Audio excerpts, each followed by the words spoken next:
പുലർച്ചെ ഞങ്ങൾ വിട്ടു പെരുമല അമ്പലത്തേക്ക്. ആ അമ്പലം നിൽക്കുന്ന സ്ഥലം അടിപൊളിയാണ്. പിന്നെ അവിടെ നിന്ന് കുറേ വ്യൂസും കാണാൻ വേണ്ടി ഞങ്ങൾ രാവിലെ ഞങ്ങൾ പോയി. ഇതൊക്കെ ക്യാപ്റ്റൻ്റെ അനിയന്മാരാട്ടാ. ഞങ്ങളുടെ കൂടെ വന്ന 2 പേര് മിസ്സിങ് ആയി. അപ്പം ഞങ്ങൾ അവരെ വെയിറ്റ് ചെയ്ത് നിൽക്കുക. അവന്മാരെ വന്നിട്ട് ഒരുമിച്ച് കയറാലോ വെച്ചിട്ടാണ് ഞങ്ങൾ ഇവിടെ നിൽക്കുന്നത്. അമ്പലത്തേക്ക് പോകണ ഇത്തിരി ടാസ്ക് കേട്ടാ. ഇത്തിരി ചെറിയൊരു ഓഫ് റോഡ് പോലെയാവും. 2 പേരൊന്ന് ബൈക്കിൽ വെച്ചിട്ട് കയറാൻ എപ്പല്ലേ. എൻ്റെ വണ്ടി സ്പ്ലെൻഡറാണേ. ഒന്നും നോക്കില്ലേ, ഞാൻ ക്യാപ്റ്റൻ്റെ വഴി കൊടുത്തിട്ട് ഞാൻ കയറാൻ നോക്കി ഓടിയിട്ട് ഞാൻ ഒരു വിധത്തിൽ ഓടിക്കയറി കത്തച്ചു പട്ടിയിട്ട് ഞാൻ. ക്യാപ്റ്റനിൽ കയറാൻ വയ്യ. ക്യാപ്റ്റൻ സ്റ്റാമിന തെളിയിക്കാനാണ് എവിടെ നിൽക്കാത്ത ടൈമാരൊക്കെ മരത്തിൻ്റെ അടിയിൽ പിടിച്ചു നിറാണ് കയറി വന്നിരുന്നത്. ഹായ്, അതിസുന്ദരമായ കാഴ്ച രാവിലെ തന്നെ. മരം, ആല് ഇതൊക്കെ സിനിമയിലെ കണ്ടിട്ടുള്ളൂട്ടാ. ഇവിടെ വന്നപ്പോഴാണ് ശരിക്ക് റിയാലിറ്റി ആയിട്ട് തോന്നിയത്. മിസ്സിങ് ആയി 2 തൊരപ്പന്മാരെ ആടിപ്പാടി വരണ ചായ കുടിച്ചിട്ട് വരിക. ഞങ്ങൾ വരെ വെറുമായിട്ടാ കയറി പോണക്കുണ്ട്. ഇതേതാ പള്ളിന്ന് എനിക്കറിയില്ല കേട്ടാ. അതിമനോഹരമായ ഒരു കാഴ്ചയാണ്. വീണ്ടും ഒരു മനോഹരമായ കാഴ്ച. മഞ്ഞിന്റെ ഇടയിലൊരു അമ്പലം. ഇവിടെ വരാത്തവരാണെങ്കിൽ ഇവിടെ വന്നിരിക്കണം കേട്ടാ. ഇന്നത്തെ സൂര്യോദയം പെരുവൻമലയുടെ മേലെ ആവുമ്പോ അത് കലക്കി.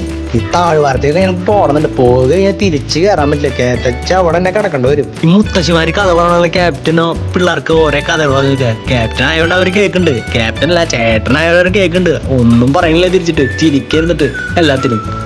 എനിക്കൊന്ന് ഇവിടെ വന്നു കഴിഞ്ഞാൽ തൃശ്ശൂരിൻ്റെ ഒരു പകുതിയാണ് കേട്ടാ. ഞാൻ ഇപ്പോട്ടെ നോക്കിയാലും ഇങ്ങനത്തെ വ്യൂ പോയിന്റ് മാത്രമുള്ളൂ. ഇതാണ്ട് ശരിക്കുള്ള വഴി. ഞങ്ങൾ അവിടെ ഒരു ഓഫ് റോഡ് മൂഡ് വേണമെന്ന് വെച്ചിട്ട് ഞങ്ങൾ ആ വഴി കയറി വന്നിട്ടാ. കമ്പിക്ക് പിടിച്ച് കയറി വരാം, സീനൊന്നുമില്ല. എല്ലാവരും വാങ്ങണ്ട്. പിന്നെ ഞങ്ങൾ അവിടെ നിന്ന് കഥ പറച്ചിലായി. അവർ ക്യാപ്റ്റൻ അനിയന്മാരും ഓരോന്നും പറയുന്നുണ്ട്. പിന്നെ ഞാൻ ഞായറാഴ്ച പള്ളിക്കൊന്നും പോയിട്ടില്ല. ക്യാപ്റ്റൻ പള്ളിക്ക് പോകണ്ടെങ്കിൽ പോയിട്ട് ഞങ്ങൾ ഇവിടെ നിന്ന് നേരത്തെ തള്ളി മറിക്കുക. ഞങ്ങൾ തിരിച്ചു പോകാൻ നിൽക്കുന്നത് മഴ വരും. അങ്ങനെയാണ് മഴയത്ത് അമ്പലത്തിന്റെ സൈഡിൽ കയറുന്നപ്പോഴും ക്യാപ്റ്റന് ഫോട്ടോ എടുക്കണം. ആ ചെക്കനെ മഴയത്ത് എടുത്തിട്ട് ഫോട്ടോ എടുക്കാൻ പിള്ളേര്. ഞാൻ ഈ സംഭവം ഇപ്പോഴാണ് ശ്രദ്ധിച്ചേ.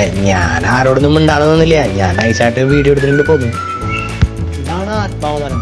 ആ മരത്തുമ്പോൾ ശ്രദ്ധിച്ചോട്ടെ, ആലും മാവും ചേർന്നിട്ടുള്ള മരം. ഞാൻ കുറെ നേരം നോക്കിട്ട് എന്താ സംഭവം. അങ്ങനെയുള്ള പതുക്കെ തിരിക്കാൻ നോക്കിട്ടാ. സൂര്യൻ വന്നു, പിന്നെ കോടമഞ്ഞൊക്കെ ഇറങ്ങി തുടങ്ങി. ഇതിന്റെ നൈറ്റ് വ്യൂ ഉണ്ട്, അത് മോർണിംഗ് വ്യൂ. നൈറ്റ് വ്യൂ ഉണ്ട്, അത് ഞാൻ വേറെ ദിവസം ഒരു സെപ്പറേറ്റ് ഒരു വീഡിയോ ഇട്ടിട്ടാ.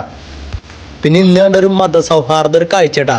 രാവിലെ മദ്രസയ്ക്ക് പോയിട്ട് തിരിച്ച് വ്യൂ കാണാൻ വേണ്ടിയിട്ട് അമ്പലത്തിന്റെ മേലേക്ക് വരുന്ന മദ്രസയിലെ പിള്ളേരാട്ടാ. പിള്ളേർ മാത്രം കേട്ടാ, വലിയ ചേട്ടന്മാരൊക്കെ കയറി വരുന്നുണ്ട്. ഞങ്ങൾ രാവിലെ കയറി വന്നപ്പോൾ വഴിയിട്ടത്. രാവിലെ മഞ്ഞായ കാരണം കാണാൻ പറ്റിയത്. അങ്ങനെ കയറ്റം ഓരോ അനിയന്മാരെ താഴ്ത്തിക്ക് ഇറക്കിക്കൊണ്ടിരിക്കുകയാണ്. എന്താ ക്യാപ്റ്റന്റെ സ്നേഹം അനിയന്മാരോടുള്ളത്. ബൈക്ക് എടുത്ത് കൊടുക്കണു, വലിക്കണു. എളുപ്പമല്ലടാ ക്യാപ്റ്റന്റെ സ്നേഹം. ഈ വഴിയിലൊക്കെ ബ്രേക്ക് ഇട്ടാണ് പോയിട്ടല്ലേ. ഇവിടെ കിടക്കുന്ന ആലോചിക്കണ്ട. ആ വഴിയുടെ അറ്റകട കല്ലുണ്ട്, കുഴിയുണ്ട് ഇവിടെ. അങ്ങനെ ഞങ്ങളെല്ലാവരും താഴ്ത്തിക്ക് എത്തി സേഫായിട്ട്. ഈ ചെറിയ ഓഫ് റോഡ് വേണം ഇഷ്ടമുണ്ടെങ്കിൽ ഈ വഴി കയറിപ്പോട്ടെ പെരുമലയ്ക്ക്. അങ്ങനെ ഞങ്ങൾ സെന്ററിലെത്തി. അനിയന്മാര് ചേട്ടനും കൂടി ചർച്ച ചെയ്യും. ബീഫ് വേണോ ചിക്കൻ വേണമെന്ന്. ഞായറാഴ്ച അല്ലേ? അപ്പം ശരി കേട്ടാ, നമുക്ക് അടുത്തേല് കാണാം.